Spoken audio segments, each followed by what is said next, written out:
Welcome to the Aquatics Life, the aquatic spotlight of the daily Parks and Rec show. From swimming and water safety to aquatic fitness and recreation, we explore the people, programs, and ideas making waves in communities everywhere. Hosted by Wesley King, every Friday at 1:30 p.m. Eastern Standard Time, this is the Aquatics Life, where recreation meets the water. In this episode, we explore how strong leadership and team building create safer, stronger, and more successful aquatic programs, helping staff and communities thrive. Hello, everybody. Welcome back to this week's episode of the Aquatics Life. I'm Wesley King, and surprise, surprise, there's no Craig LeBlanc here. He's letting the training wheels come off. Look out, folks, but don't worry. We have a great guest. Aaron Locks is here, and he is mastery in Youth Sports Academy, but he's going to be helping us. He's going to be our guest today. We're going to be talking about team building. First, we want to make sure we recap the last few weeks. We've had some amazing guests, Tyler Daly, Timothy Pesh. We've talked a lot about aquatics, obviously, right? We've talked a lot about what makes a great pool. We've talked a lot about equipment. We've talked a lot about the seasonality of things. What I'm really excited about today, though, is what Aaron brings to the table is the ability to lead. It doesn't matter if you're in the water. It doesn't matter if you're on land. It doesn't matter if you're in a ball field. What Aaron and I are excited to talk to you about is leadership and team building. And then after the break, the half-hour break, as you all know, we're going to get into some real specifics of some games and structure and development programs we've put into place and Aaron's put into place to create buy-in and to create team building aspects, again, whether it's land or water. But first, we want to make a big shout out to the Outdoor Link. Outdoor Link helps connect our outdoor brands with parks and recreation spaces through smart location-based advertising, making it easier for communities to discover and enjoy the outdoors while supporting the spaces we all love. And yes, I'm reading it, but I don't care. It's my show, and I want to make sure I get it right because Dave Ramirez and the people from the Outdoor Link and his show, Smart Outdoors, is excellent. So we also want to recognize the National Academy of Athletics, Aaron Locks, as they specialize in youth sports programs, offering camps, leagues, and training experience that help kids build sports, confidence, and character, all while partnering with local Parks and Recs department. This is personal to me as well because my son is 12 years old and loves volleyball, and so I always bug Aaron, where's your local volleyball? Is it in Evanston, Illinois? How close is your local sports camps? So great job, Aaron. So we appreciate both of those sponsors. And before we go to our awesome quick early break, celebrating our 500th show, celebrating all our other speakers and show hosts.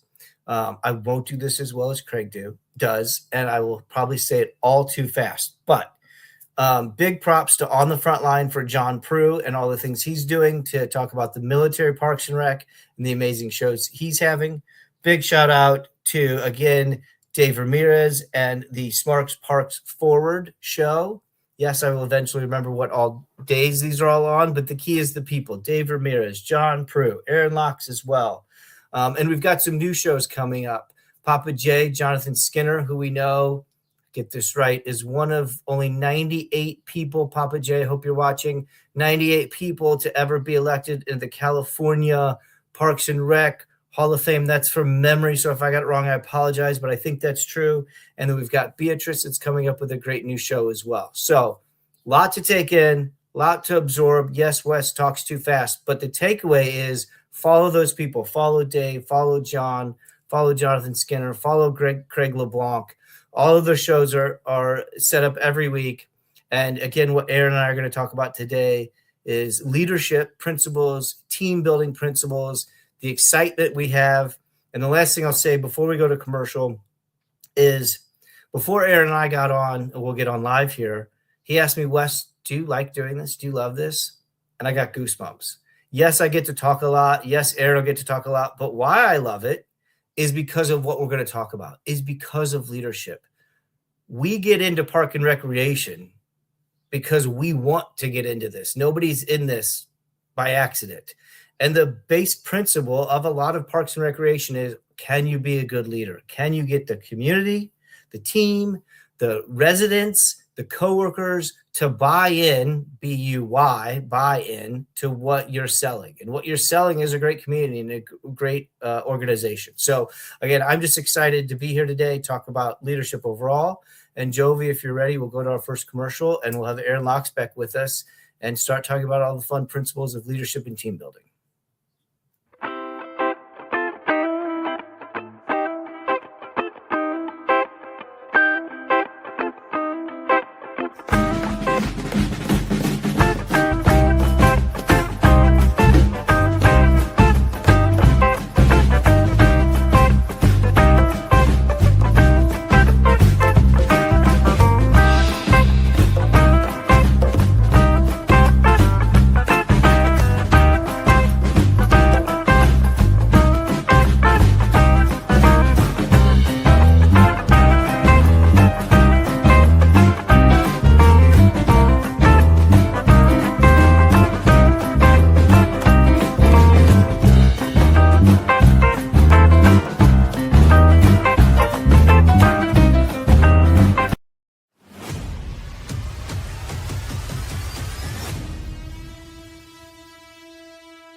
It didn't start with a big studio.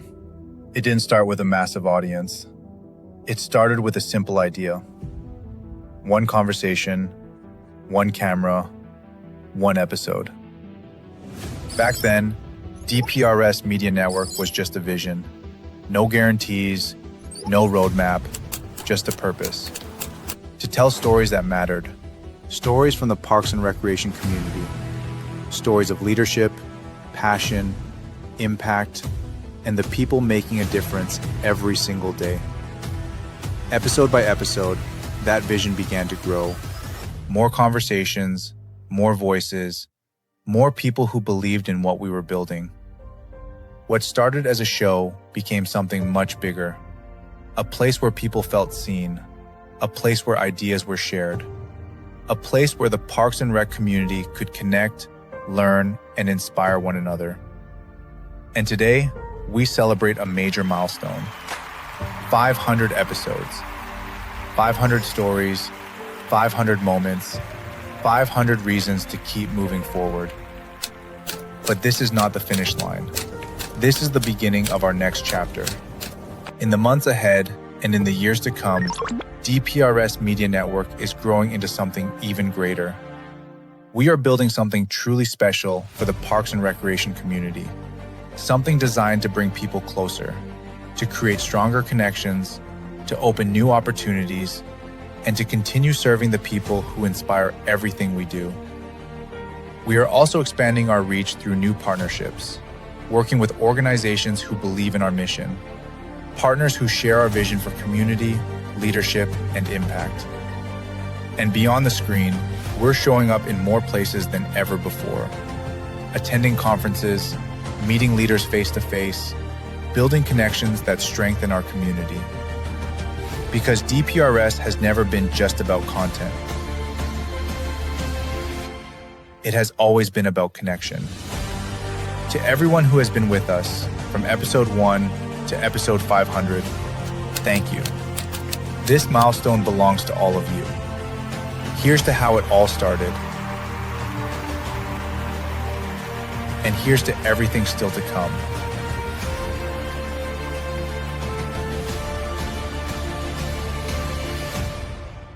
The future of DPRS Media Network starts now.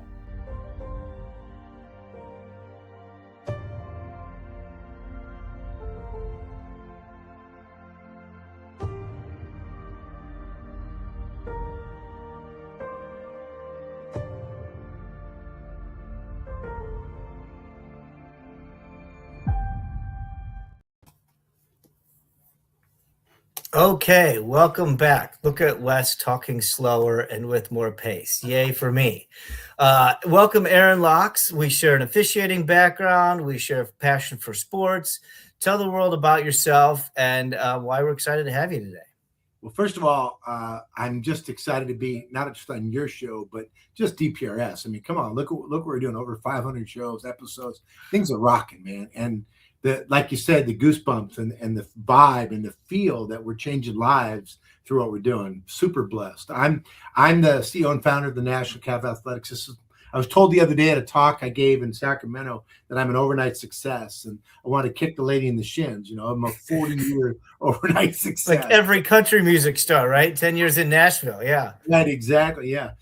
Anyways, you know what? I've been in the youth sports space since my first time working with John Wooden and Magic Johnson. And I'm blessed because my company works with so many to bring youth sports in the recreational space, camps, clinics, and leagues to schools and municipalities throughout the country. So that's my story, and I'm sticking to it, brother. I love it. Every time I see Greg Olson from Youth Inc. on his face, I think of you, the similarities in the message, the similarities in the tactics and the approach, and just brings that great vibe. And so having you here, we tease the idea off camera about team building and creating buy-in, right? Seasonally, aquatics is a seasonal sport at times and activity, but so are rec leagues. How do you go about creating buy-in from a leadership perspective, not just as a coach, but as this is what we're going to do now or this season or this time of year? Yeah. What's interesting when you're talking about leadership, whether you're talking about those that we're leading in terms of the kids, or in our case, the kids or the college kids or the teachers, right? So we got two different audiences, right? Mm-hmm. And there's a third one, which people don't necessarily pay a lot of attention to, and that's the parents, right? Because they're the stakeholders. They have to write the checks. And then, oh, by the way, there's another stakeholder that we have to get buy-in, and that's community partners, which is the cities, municipalities, or schools. So we have a different audience. The thing that I love is that, especially in the rec space, it's not simple, but it's not hard. It's based on the first thing, which is to develop a relationship. What we feel at the National Calf Athletics starts from the very beginning, that everything is based on relationship. And Wes, I've heard your show. I've seen it. I know what's going on. You believe the same thing, right? I'm preaching to the choir.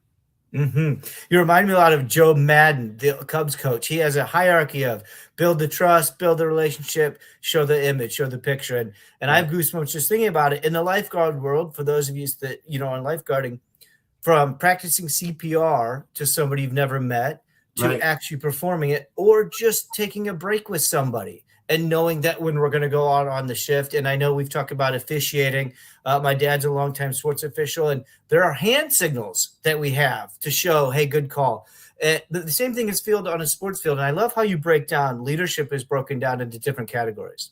So let's talk about coaches and those that have to lead teams, whether it be a sports team or a team of staff. And I'll preface this with one of the things I really try to do with my lifeguards and swim instructors is get their mind into the fact that if you're a football player, you'd have a helmet on, you're in a pool, you've got a swimsuit on, you look like somebody that you're working with. We're actually a team. Guess what? And so talk to us about how you create that culture with coaches and teams. Well, I think it starts with, we use the 4 agreements. I don't know if you have ever heard of them. But the 4 agreements are very simple to me. And to be honest, I use them in my entire life, and it makes life real easy. So let's share, right? Agreement number 1 is your word is your bond. It goes back to Mr. Rogers. Got nothing nice to say, don't say it. But if you say it, because I'm old enough that if I shook your hand and said I'm going to do it, I would be there to do it, even if my feet were bloody from walking over glass to get there to accomplish what it was. So that's number 1 is your word is your bond. And speak kind to each other. Number 2 is we don't take things personally, because when you take things personally, it breaks down the fabric of what we do. So Wes, if you're in charge of a pool and you're telling, hey, I need someone to be over by the diving board and I need somebody over the little kids, and they're like, well, I don't want to work with the little kids. Well, they can take it personally, but what they may not realize is, what? That's a lot of responsibility that Wes believes for you to do that, and actually should lift them up. So 2 things, we have to communicate that, but the person that's being asked to do something cannot take that personally. Number 3 is that we don't make assumptions, especially what you guys do, because I assume someone's watching and also someone's under the water. Right, yeah. We're in trouble. And we know that if you make an ass out of you and me, assumptions. And the last one is just do your best. I learned, interesting, growing up, I was taught give 110, give 110. But then I met Coach John Wooden, got to work for him, and he said, there's no such thing as 110, but there is your best. And the expectation is you do your best every day. So you take those 4 with the last little caveat is our goal is to be better tomorrow than we were today. So that's the 4 agreements that we teach at the National Cap Athletics. Everybody from the president, the CEO, all the team to the coaches, we all have that same philosophy. That is, first of all, we will put that in the show notes. And my version of that is showing the Roadhouse clip of Patrick Swayze when he gives the 3 rules. Take it outside, don't take it personal, and be nice. Very actually similar philosophies of don't take it personal. And you mentioned the spot location. One of the things in aquatics that happens is my schedule. I take it personal that my boss gave me this shift or that many hours. And one of the most meaningful, powerful conversations I got to have is when I sit down with the 4th of July guards. Nobody wants to work 4th of July, but you know who I need? I need the people that are going to shine and work and bust and sweat and grind. Some of you might be rookies. Some of you might be long-term staff, but I'm going to pull. And while it might be personal, guess what? It's personal to me too. And it's personal how you started this conversation, to the community, to the parents, to everybody. And so let me talk to you about that decision-making, right? I'll preface this. Kirk Cousins is famous for a public speak. When he was in college, they asked him in the draft, what makes a good quarterback? And he messed up, never gave a good answer. Now he's asked, and it's good decisions every time. Also very rich. He's made some good decisions financially too. But how do you teach leaders to make good decisions? How do you teach them to buy in and understand all the things we just touched on? Well, I think part of it is going back to Stephen Covey. Now, I'm a fan of Stephen Covey, and one of his things, 7 Habits, is seek to understand before being understood. And my good friend Ted Lasso, of course, stay curious, my friends, right? I mean, So if you're a leader, you can either command respect or demand respect. Demand is do what the hell I said. Command is with presence and empathy, and the people we lead way need more role models than critics. So to me, it's about getting a full circle buy-in by finding out what is their motivation, what is their why.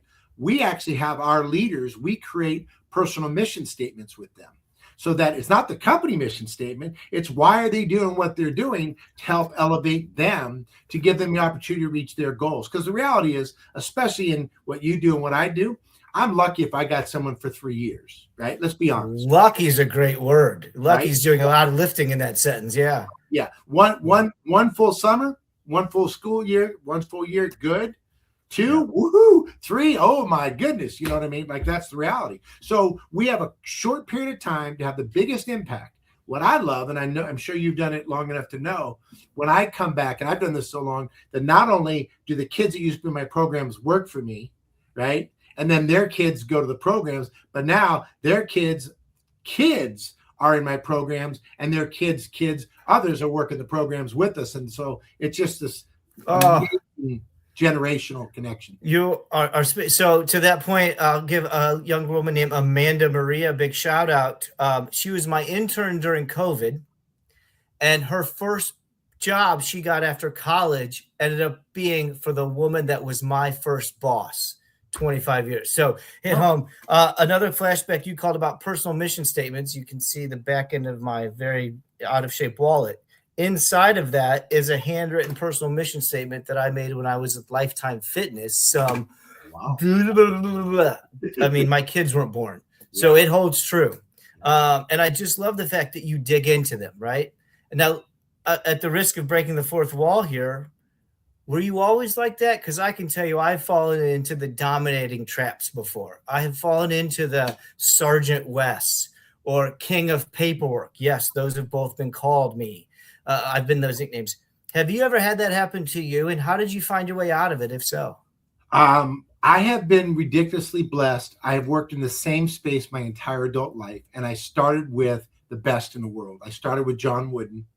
Check. Pyramid of Success. I've started with Pat Riley, George Carl, Don Nason, Dusty Baker, Joe Montana, the best. Now, I've had people that have tried to lead in a certain way, and I have learned over time. Like, here's one for you that's really Joe Montana, fail fast, fail forward, right?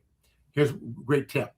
So with him, he gets sacked, right? He's got 30 seconds to get up, re-put his helmet, take the mud out of his face, decide what play to run, Right. just do that again, right? Mm-hmm. So fail fast, fail forward. So what that has taught me is how quickly can you have a goldfish memory, right, to let it go, but There it you have is. this. And what I learned from my mom, to the point, rest her soul, but here's the cool part. No matter what I did coming up, she never judged me. There was accountability, Mm-hmm. right? Mm-hmm. Hey, Mm-hmm. okay. But if I came and I got an F on the paper, she'd go, what's the lesson, son? If I missed the game-winning shot, what's the lesson? That was her, no matter what it was, what did you learn? What's the lesson? And that's it. And she never told me, just tell me. She never told me. And you know what it did? And I use that same thing with my team, because here's the deal. We're not going to be perfect. We're trying to be better tomorrow than we're today. So the reality is they're going to fail. Yes. Now, hopefully for you in the pool, the failure is not, right? Fair. The deal is, if someone's not where they need to be and there's a failure within it, embrace the suck. That's how we learn. Joe Madden. That's how we learn. Yeah. That's how we grow. And you're right on so many levels. One, I only usually cry on the Nicole Fearfield's podcast, Navigating Neva, every Wednesday night. But now that you're talking about mothers, and I know she watches because she's figured out Spotify, you're definitely going to make me cry. She was a OBGYN, labor and delivery charge nurse overnight in the only hospital in Central Illinois. Wow. So failure was part of life. Transitioning that into the lifeguard aquatics world, I think there's two different types of failure. One is we didn't communicate. We didn't communicate to the parents, the safety. Now, the second type of failure is what you're talking about, is I didn't run the drill properly. I didn't scan properly. And I think as on a larger scale, we've got to combine the both of our lifeguards and our coaches and our referees. They're doing great things. Does the community understand that? One of the stories I love to always tease about is, when will aquatics make the A news story for the right reason? Have you ever seen aquatics on the front of your local broadcast for something that is celebratory? You know, the only one I can think of is the funny one with the Sandlot, where right.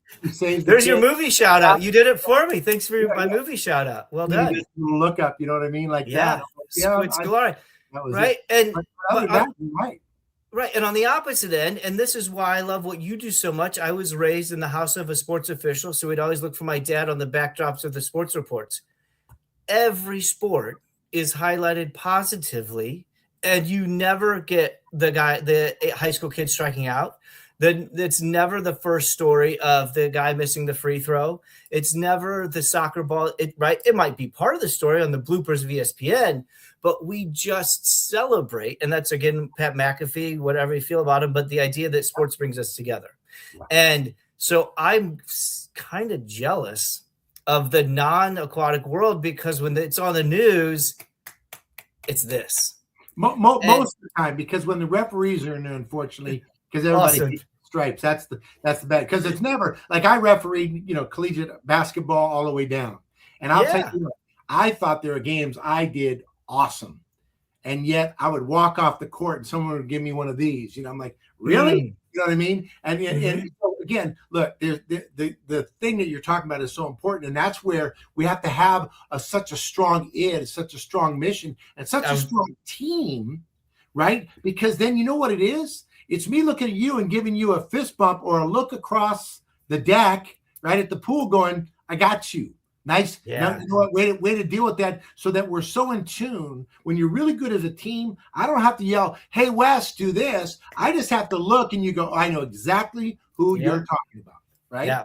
And I know we're going to break too, but that you took the words. I want to talk about teamwork, but to that point in sports officiating, if the referee swipes his leg, good call. I used to have a hand signal that would be a hand signal to the lifeguards that were yards away.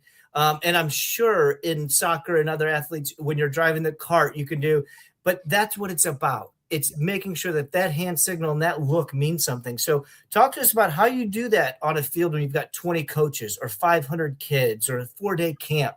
Like, what are some of those things that you help implement? Well, to me, it all starts with preparation, right? Because, if you walk out there, I don't care who you are, and let's say, in fact, I'll tell you a story. We had a great JC volleyball coach that had won the state championship. And she said, hey, I'll come work a volleyball camp for you. So she shows up. It's a grass volleyball camp outdoors, right? 70 kids, grass nets. The staff is showing up. She shows up 10 minutes before camp.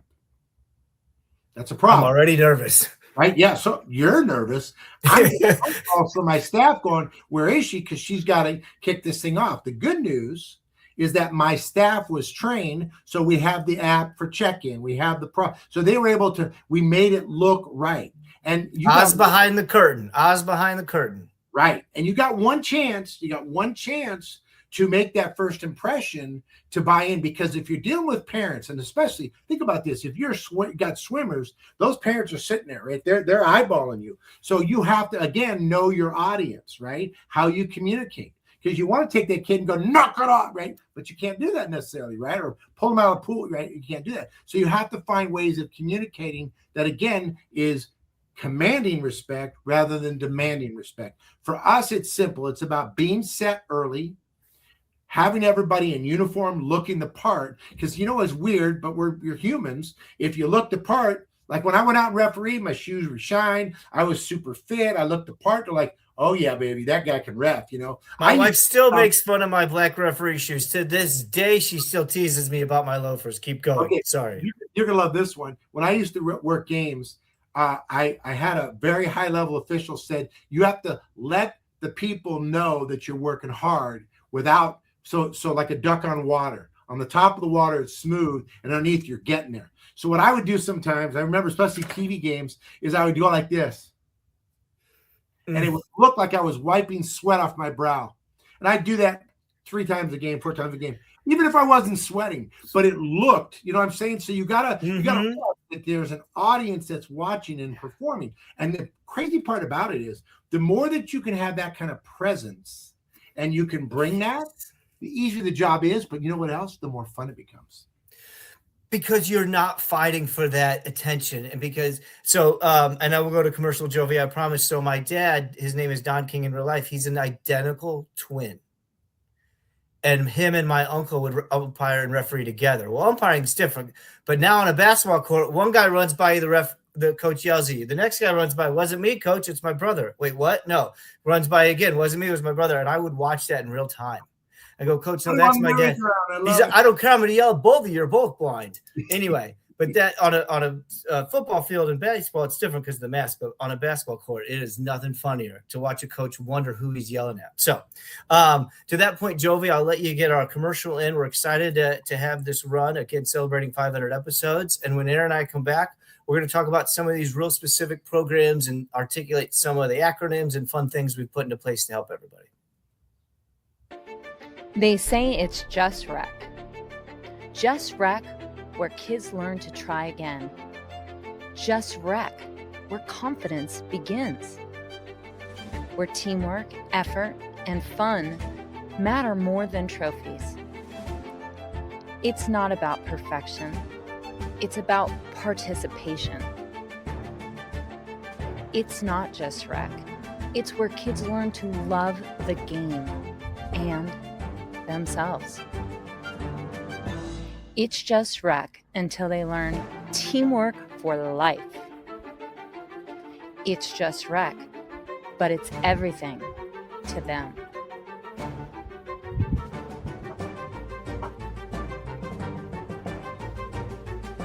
It's more than rec.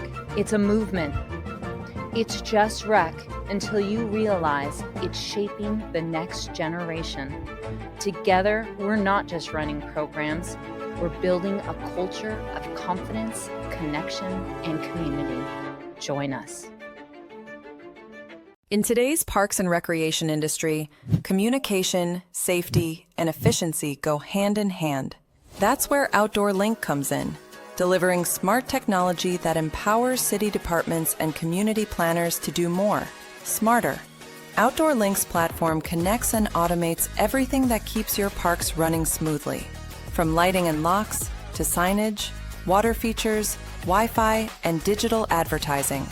Control and schedule park lights for safety and energy savings. Remotely manage facility access. coordinate fountains and splash pads, provide public connectivity,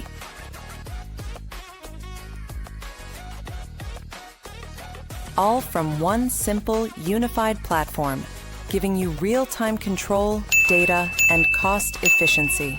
For parks and recreation agencies, that means safer spaces, smarter resource use, faster responses, and stronger community engagement. And behind every great park story is great infrastructure. That's why Outdoor Link proudly supports DPRS Media Company, helping the Daily Parks and Rec Show amplify the voices of professionals shaping our communities every day. Outdoor Link, smart, connected solutions for parks, recreation, and beyond.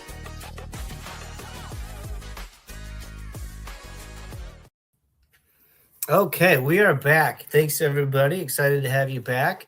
And thanks, everybody, for listening. Mark Rudicus, Jose Gallagher. Got to give my shout-outs to my people. And that's what the next half hour is going to be about, is about the people. And I know, Aaron, you've done this too, trying to create something that people buy into, whether it's Bulls fans don't sit on their hands, whether it's Joe Madden embrace the target. And I'll stop here in just a second. I'm helping a village out this summer, and a wonderful woman named Katie Kolotsky.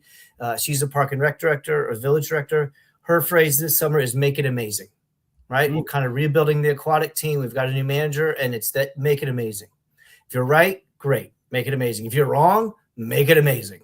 And so talk to us about whether it's catchphrases or just kind of the overview. How do you even start that type of thought process if we're going to all buy in on this idea? Well, you're talking about culture, right? You got to create a culture. So I learned early on that now it's a big thing. They will not remember what you said, but they'll remember how you made them feel, right? Mm-hmm. And so for us, it's about routine and ritual, right?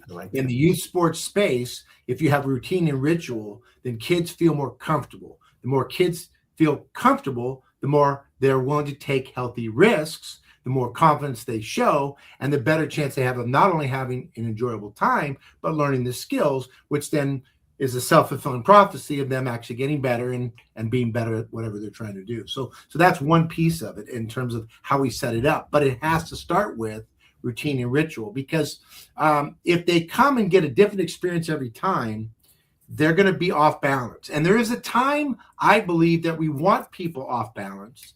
But I think if we really want, especially youth, they have to have that chance to feel comfortable within their skin so they can have their own experience and it come out to be positive. So that's where I would start. I love routine and ritual. It makes me think of, I have a presentation called Rookies and Rescues. And it starts with everybody has a plan until you get punched in the face, a la Mike Tyson. Yeah. But it really leads into the play like a champion from Notre Dame, routines and rituals. Every player, when they come down, they hit the play. That's a routine and ritual. That's a mindset.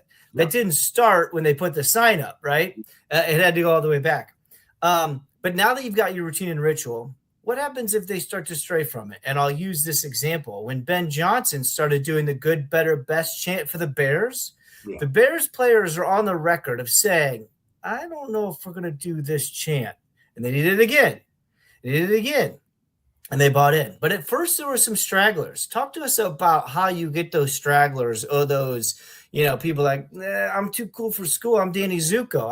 How do you build that? How do you get them to kind of. Zuko reference. I'm in. Okay. So do you know the story of Stone Soup? Tell me. All right.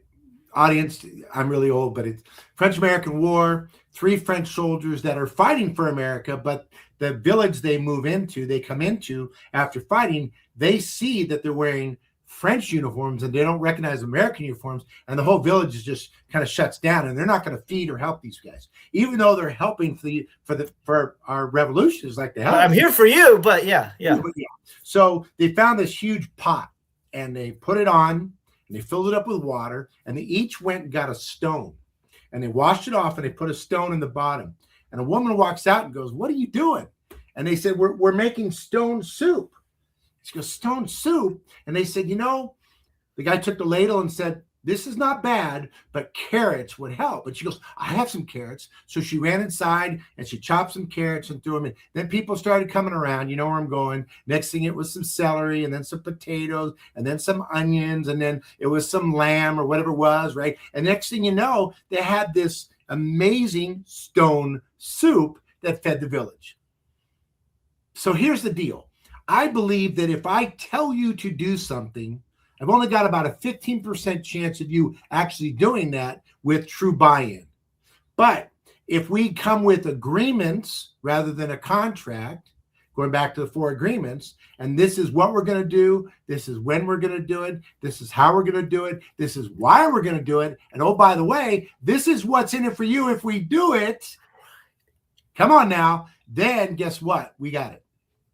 I love it. I love it. So many wonderful thoughts there. I'll start with the end. I work with a lot of people that have their own swim lesson businesses, and they rent an apartment or they rent a pool, and they say, we have this contract, and they want, we don't have contracts. Right. We have an agreement that we're going to keep the water clean, and you're going to teach swim lessons and give them money to do it. Yeah. So even on the business sets, the other part that I clicked is, as a married man of 16 years with 2 kids, if you tell your spouse to do something, there's a 0%. I was being kind, 50%. 15, but it's about the approach.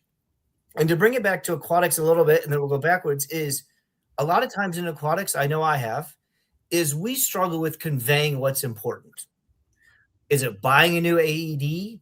Is it the rescue that just happened? Is it the staff management? And because we, as I like to say, we are the black sheep, red-headed stepchild. We want all of them.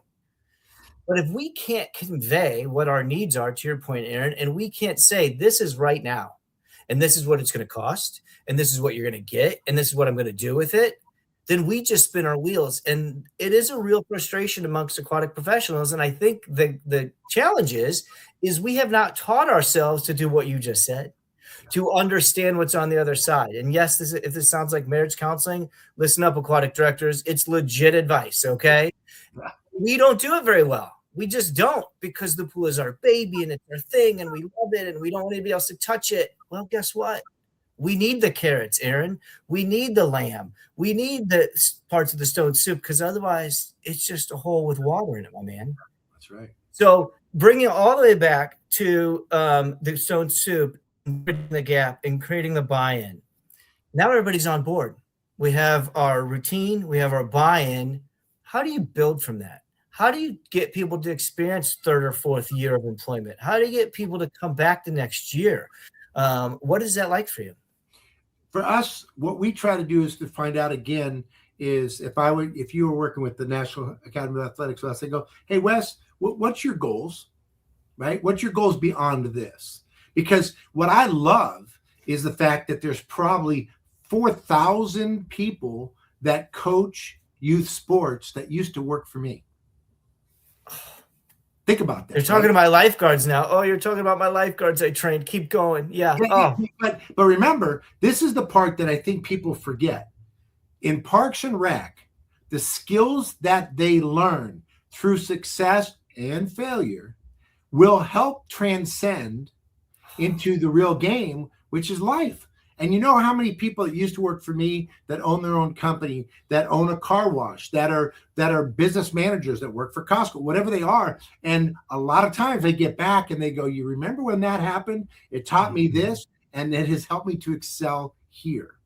Oh, the way you articulate the ability to speak to a current employee or a ute, if I'll use my cousin Vinny line. Thank you. I appreciate you there. Is much different one that I think I was spoken to when I was younger, right? I'm old. I'm a 70s baby, but in the 90s, I'm gonna go do the job, sit in the chair, blow the whistle, manage the kid, check the box, right?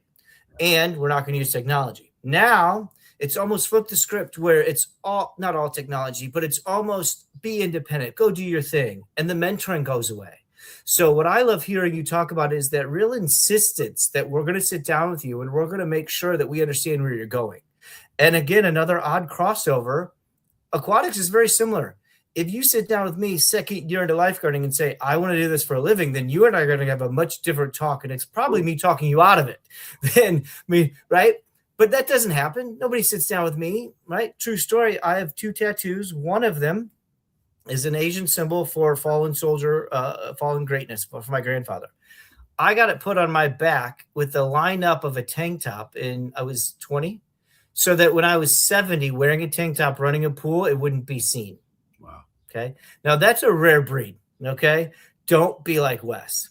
But again, going back to what you do is do be like Wes and sit down with the lifeguards and find out what they want to do. Sit down with the swim instructor, sit down with your frontline staff and say, you're not going to do this forever. Where do you want to go? So those are valuable. Those are super important conversations. There's one more to that I think that's very interesting to me, because if using Coach Wooden's pyramid of success, which if you don't know it, I definitely. Oh yeah, please. What I do, but yes. Success is the peace of mind of knowing you've done your very best. But here's the part that not enough people, I think, that spent time or have read through it that really get it. And I can only speak for me and my group and what we do, but hopefully it'll matriculate. And the cornerstones of his pyramid, because that's the strength, was industriousness and enthusiasm. Industriousness, you got to work hard. Enthusiasm, you got to love what you do, right? But here's the deal. If you work hard, but you don't love what you do, you know what? You're going to get bored. You're going to, right? However, if you love what you do, but you're not doing anything, unrealized potential. Only when you put the two together, for my company, play hard, have fun, right? That's the motto. For this is industrious enthusiasm gives you a chance to get to success. So we remind through the process every day. And I tell my staff all the time, if you're not having fun doing this, we need to talk about a pivot, either to you doing a different job somewhere else, or what do we need to do to bring you back where you can find joy in this job. I will attack each day with an enthusiasm unknown to mankind, John Harbaugh. Also, who has it better than you talk about fun.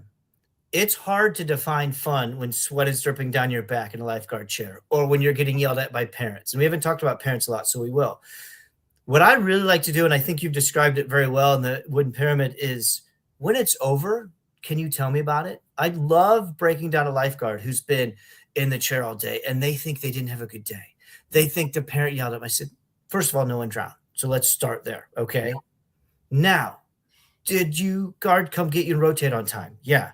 Did you get yelled at by me? No. All right. That's a good win as well. Yeah, and really start to get them, like you just said, start to check off these victories, right? My Chicago Cubs right now, they're on a hot streak. It won't last long. They have no starting pitching, but every victory counts. And I tell my first day lifeguards that, did you pack your fanny pack without your hands shaking? Yeah, I did.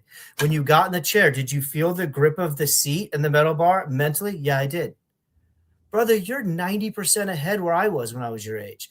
And so again, getting in the heads of the employee or the worker here and just itemizing things that they can clock, like you said, enthusiasm, industrious. Do I love it? Am I successful at it? Am I successful at it? Do I love it? I think you hit some great points, and John Wooden was no fool. That's for sure. It reminds me a little bit of Quint Studer. I don't know if you have a Hardwiring for Excellence, Good to Great. He's very big in the healthcare world. I got in one of his. Okay. He tells a story about pizza.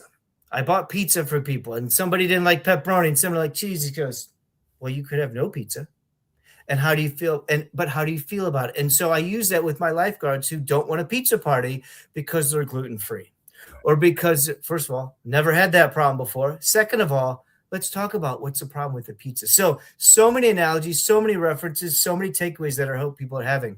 Not last thing, but let's curve to the parents. As officials, we now know there are laws to protect us. My dad has had lawn chairs thrown at him. We've had police arrested, not police, fans arrested, blah, blah, blah. But on the opposite side, they can be great too. Minus the officiating. Talk to us about how you do parent interactions, parent meetings, coach your staff to deal with parents, etc. Well, this is one that's near and dear to my heart because I believe that the kids haven't changed, the parents have, right? Because it's our experience. And we, for some reason, decided that our parents, now I'm significantly older than you, but our parents went through the Great World War, Depression, to the point where they had to make it better for us. They were saving tinfoil because, right? I mean, there was a different time, right? Yeah. Now Now we made it even easier for our kids, which are making even easier. I love that. But the problem is when you make it easy and there's no easier. Define easier, by the way. Yeah. Yeah. Just in fact of like my mom used to say, she would never bail me out of a situation. She would never make an excuse. If you think about this, when I was refereeing and I saw the coach or the parent make an excuse because the official missed the call as to why they lost the game. And I looked at it and I go, you know what you guys just missed is an opportunity for your child to have individual accountability to the fact that they missed. So here's the deal. You can't go to the coach and go, Coach, you've been running the same out of bounds plays for 7 years. It doesn't work, right? The curveball is not cutting today, Coach. The curveball didn't cut. Anyway, keep going. Yes. You can't do that. But here's what we do. So we, in our leagues and our programs, we do a parent orientation. And we don't call it it's not a lecture. It's not, it's an orientation and setup. And the concept is trying to be this. All we're trying to do is connect and say, this is what we do. For us, it's really simple. Our number one goal is always safety. Number two is that your child has such a positive experience, fun and learning, they want to come back and do it again. That's it. There is no college scholarship. There is no, for you guys, it might be, we want them to have a good time, to learn, not rap, whatever it is. But I feel like, again, going back to Stone Soup, if I can get the parents to understand what the goal is and that we'll have the same goal. Because the other thing we're capable of doing with us is to say, thank you, parent, but you know what? This doesn't seem to be the right program for you. Here's a club or an elite program that maybe would be more suited for what your goals are. Swim lessons and learning to swim is not a swim meet. And the swim meet is not Michael Phelps. I live next to college swimmers at Western Illinois. I know what they do at 5 a.m. It's swimming. I know what they do at 10 a.m. It ain't swimming. You know what I mean? There's some loud music playing. The point is, and it goes for every sport. And I used to run parent orientations. I still do. Now they're not orientations. They're coffees. They're luncheons. Because just that word, orientation, turns me off. I don't want to go. I'm paying for swim lessons. What do I have to do? I get to play Candy Crush. But if you do that, I can't have your buy-in. I can't talk about lessons and at-home water safety. And again, I referenced this earlier, but if all we're doing in aquatics is talking about this 30 minutes of your swim lesson, we're missing the mark, right? And stranger danger and Code Adams are relevant in a lot of other areas, but in this place, just from locker room behavior. And so really trying to get in the heads of a parent in today's society, I think is much different. And I'm not knocking anybody, but also we use technology different. We use communication different. We use newsletter different, registration. In my day, you had to show up, sign a piece of paper, meet the person. And now, as you know, it's apps, it's technology, and they're great. But that's why, again, this whole conversation is about leadership. If a leader can take away something away from this is, how many times do you see the parent with the kid, without the kid, in the environment, out of the environment, on a fitness floor? I love to have parent meetings in the fitness studio where Group X is happening. Yeah. And they don't even get to see the pool. What kind of pool orientation is it? This isn't a pool orientation. This is about how your kid isn't going to drown when they're not in our building. Yeah, this is Sorry for yelling. Right. Yeah. So great conversation and great officiating stories. Any last takeaways? I know we're going to wrap up here in the last 5 or 10 minutes, but if you wouldn't mind sharing some highlights or some of the big successes. I know there's some massive names in your back pocket and our audience would love to hear, but if I was going to take something away from Aaron Locks and the work you do to try to transfer into aquatics, what's some of those tangible takeaways? I know the philosophies are great, but maybe from your personal experience. Yeah, I think, whether it's in the pool or out of the pool, whatever the case is, I think that as a parent, if, I'm going to kind of go one by one. As a parent, it's important that we remember that as we judge our kids, because we want them to be, at the end of the day, we want them to be something. That remember that really what's equal, if not greater importance, is the beginning. And that goes to almost everything in life.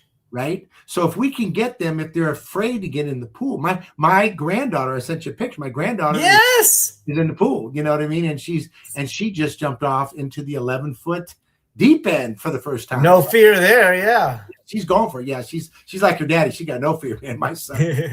But again, the mindset of that. So if we can just realize that it's just Rome wasn't built in a day. Let's focus on the beginning. The other part is that I believe that our kids could fly if we didn't tell them they couldn't. And here's why I know this. So if they're into it and they're interested in it and we can get them to buy into it, we just have to get the heck out of the way. When my kids learned to walk, I didn't have to say, Mason, you're 2 years old, get up. We got to practice walking. Right? You know what Mason did? He got up and fell down and got up and fell down and got up and fell down. And then guess what happened? He walked. Why? Because he wanted to walk. Mm-hmm. He wanted to walk, sure. And then I'm like, oh my God, why is he walking? Right? But the thing is that if we parents can understand, if we can make it about their journey, the kid's journey, and focus on the beginning, understand that once we get them started and get them a little excited about it, then we can get out of the way. The second piece that's really important about that, the ride home from anything you do while you're watching your child do it, whether it's playing a sport or swim lessons, whatever, the most you can do as a parent is say, I love watching you do it, and shut up. Because if you don't, you have a chance of ruining that experience for that kid. They just were in the pool with you for 40 minutes getting told exactly what to do. Right? And they probably were successful. So you know what we need to do, parent, is stop saying, God, we practice. How come your elbow's not up? How come you didn't? That's stupid. Stop. You know what? Let it be their experience. What we do with our kids when they're done with whatever's going on, literally by the time we were done, we let them pick the music, the whole deal, car ride. We didn't talk about it till they want to talk to us. If you can do that, now that's discipline, parents. But if we can do that, what happens is we explain this process. The kids actually end up wanting to lead the conversation. And you know, as a dad, when your kids want to come talk to you, that's a good day. My son's 12 going on 65. And so he wants nothing to do with me, but not only in the sporting aspect, he loves playing, but he's not competitive, which is great because I am super competitive. It's an organic process for him to talk about his joy. That's a rare treat. My hard part is to not try to push that joy into him wanting to do it more and more. So you're spot on. It's a challenge. Going back to if you see it, get out of the way. Number one, swim instructors, I think, are the best at doing what you described with the student. Now, again, I might be biased. My wife is a full-time swim instructor for her own business, but they are really good at seeing that child and go, this kid needs this kid doesn't need that. Now, there is a component of life safety, whereas a baseball coach goes, I'm just going to keep throwing fastballs. No knock on them. But the ability to get in that brain of the youth, the child you're teaching, I think is sometimes forgotten when we become adults, to get in the brain of our employee. And that's where I wanted to kind of lead you to. And we have a lot of young lifeguards out there that don't know they're good at it. And a lot of lifeguards that have been doing for 20 years that think they're really good at it. And what I like to do is to challenge, I call it my Danny Zuko test. I said it before. What does your best player not know? Danny Zuko didn't know how to hit, run, jump, any of it. What does your best person, do they not know? True story, Aaron, one of my best lifeguards didn't know how to ride a bike. One of my best lifeguards was an international girl. She passed every audit, didn't know how to tie her shoes because where she grew up, they had like loafers and stuff. Yeah. And I gave both of those people more credit than anybody because they stood up, they admitted it, and it got everybody else to go, I don't know how to do, I forgot my third CPR ratio. I forgot my zone coverage. But if they didn't do that and I didn't make it comfortable for them, I would not know all those other things. But it's the same driveway home story. Right. So the same thing for you, though, when you're talking about your staff, if we can embrace failure and realize, and the question we ask as leaders, okay, what's the lesson? The other thing I think is really important, I do this with my kids, but I definitely do it with my staff. We do a 1-3-1. So if a problem comes up, hey, Wes, we got a challenge here. You're the expert in how we're going to do this rotation, what's going on. So here's the deal. You and I agree this is a problem, right? Yes. Bring me 3 solutions that you think could help fix this. And what we found 95% of the time, of the 3, the one you believe the most is the one we generally do it because you're in it and you get it. But guess what we just did? We stone soup the buy-in. And now since your idea. Yes. That's my favorite thing you say it so much better than I do. But I was an executive director and general manager, and people would come in and say, we need to do this. I said, okay, you came to me with your problem, right? Yep. Can it be my solution? It cannot. I can agree with your idea. I can guide you. But if you're walking in with your problem, I want you to come up with your answer. And you're articulating it much better. But it's the same concept. I want my staff to feel that when they have a problem, they are empowered to walk through their answer. And I love the 131. One of the things I have on my doors used to be as a picture of a bird or a dog. And is this a bird's eye view? Is this something that can't be solved now, but it's a larger scale thing? Or is it dog's eye? And am I on the ground? Am I seeing it right now? Because it helps me and you know, is it resolvable in the moment? Right. Bird's eye. No, it's not. Dog's eye, yes, it is. Or, oh my God, I have this really big thing. But yeah, I love the 131. It's that same ownership principle. And I think that kind of could tie us back all to the end of you're in charge. You are the HMFIC. If you don't know what it stands for, we'll call it the head, mother, friend in charge, right? How do you handle that? FIU, right? Don't forget it. Yes, don't mess it up. Yeah. Okay, well, so I think if we can teach them to think of what they do in particles. Ronnie Lott taught me about particles. And if everything's a particle, is that his fingers particles? Because he's only got 9. Sorry, keep going. Sorry, I had to. Yeah, you got it. But part of it is if everything's a particle, when the particles line up, that's when the whole becomes it, right? So we talk about the 4 quadrants of energy, right? So you're talking about important, but not urgent, important, and urgent, unimportant, and urgent, and unimportant, not urgent, right? So if you look at those quadrants and we teach our staff, urgent and important, but the problem is there's the adrenaline junkies that live in that urgent and important space. Everything's a rescue, Aaron. Everything's a rescue. No, it's not. Keep going. Yep, go ahead. But if we do that, you're going to burn out. You're going to have days that are not satisfying because the only day I'm satisfied is when I save the day. Instead, if you can focus your energy as much as possible on important but not urgent, as the CEO of the company, I'm 8 to 12 months ahead of my company. I'm working on next spring. Everybody's getting ready for 38,000 kids to go to summer camp right now. Right? You got it, right? That's where it's at, And so as leaders, if we understand the difference between those areas, and our email's important, yes, but are they urgent? Probably not, depending on where you're at, text, etc. So if we can teach them that, I would imagine it's the same for you. There are times where this is, but if you're lifeguards, if you're in charge of people, if you're in charge of kids, and you can live in the space where it's not urgent, but it's important, there's a calm that comes with that. There's a presence, just like when refereeing, right?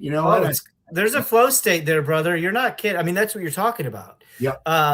So to your point, one of my biggest questions is, was it on your calendar?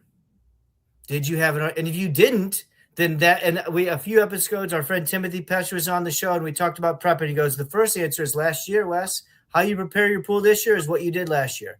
And that's what you're talking about. And I'll tie a bow on it with this. My annual calendar begins the Sunday before the Super Bowl. There's no national vacations. There's no holidays. My Bears are not playing because it's a week off. I know, even if they were in the Super Bowl.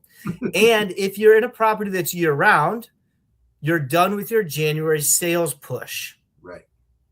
So to your point, my calendar starts in late January because I'm articulate, right? And I'm sure that's the way with you, right? You plan on, but that's something we have to keep in mind in aquatics. Important, but not urgent. Able to articulate our communication. We talked about that earlier, and our needs, and then building those leadership teams into breakdowns of parents, staff, employees, participants. This has just been a pleasure. Anything you want to leave the audience with? This has been I just say, first of all, again, huge shout out to Craig and Jovi and everybody just does an amazing job supporting what we do. I'm loving getting to connect with all the other the guests and the podcast leadership and all that, and the host. This has been a ton of fun. I'm excited to be here today. I'm actually get to go to another meeting right now, which is, my day is just meet and have fun and make changes. If anybody wants to get in touch with me, obviously, yes, please. LinkedIn is a great place to connect. The Daily Parks and Rec, the Parks and Rec done right on Facebook, social media. Find us. We're all out there. Catch up, link, follow, whatever. And if you are in the youth sports space or in the kids space, right, come check out the National Athletics. We'd love to be a part. We're on a mission to bring rec sports back to communities on a massive level through Parks and Recreation. And in case you were missing, swimming is one of those things. So thank you, Aaron. Thank you, Jovi. Until next Friday, we'll see you guys then. Have a great weekend. Go Cubbies. Take care, everybody. Be well. Bye, everybody. In the parks and recreation industry, attention is limited, but influence is everything. Every day, thousands of parks and recreation professionals make critical decisions. Decisions on infrastructure, programs, technology, and vendors. The question is your brand part of that conversation? DPRS Media Network was built to answer that question. We are a dedicated media ecosystem focused exclusively on the parks and recreation industry in the United States. Through a network of daily and weekly shows, we inform, connect, and influence this audience. Our distribution spans multiple platforms: LinkedIn, Facebook, YouTube, X, Instagram, plus email campaigns, newsletters, podcasts, and live event coverage. This is not a single-channel strategy. It is a multi-platform media engine. Today, our network reaches over 214,000 connections, including 51,000 on LinkedIn, 64,000 on Facebook, nearly 40,000 email subscribers, and thousands more across podcast and social platforms. While some audiences overlap, our true value is not just reach, it is relevance. We speak directly to parks and recreation directors, program managers, and industry leaders, an audience that is highly targeted and actively engaged. Through DPRS Media Network, your brand integrates seamlessly into this ecosystem. Through sponsored show segments, targeted advertisement placements, podcast features, and host-read promotions, even custom branded content. Not as interruptions, but as part of the conversation. And we don't just operate online. We attend over 15 major parks and recreation conventions each year, reaching more than 24,000 professionals in person. Through live shows, interviews, and on-site media coverage, we position our partners at the center of the industry. Every piece of content we produce is amplified across our entire network. Multiple shows, multiple hosts, multiple platforms. Your message doesn't appear once, it multiplies. This is more than advertising. It is strategic positioning within a trusted media network built specifically for the parks and recreation industry.